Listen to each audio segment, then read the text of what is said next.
Негізінде көп кісілер қандай бизнес ашам деп өзінің енді әр отбасы өзі кәсіпкер болғысы келеді, өзінің бизнесін ашқысы келеді. Ол өте дұрыс.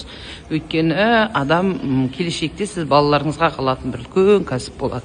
Отбасылық кәсіпті мен насихаттаймын, және отбасылық кәсіпті айта жүріп мен көбіне айтам,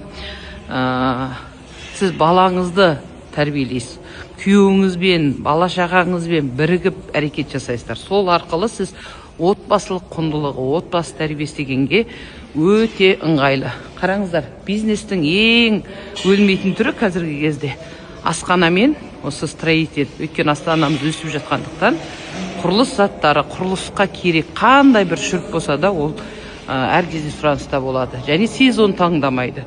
Сондықтан бизнес іздесеңіздер, осы мегаполистен орын алып өз идеяларыңызбен бизнес ашсаңыздар болады. Бұл отбасылық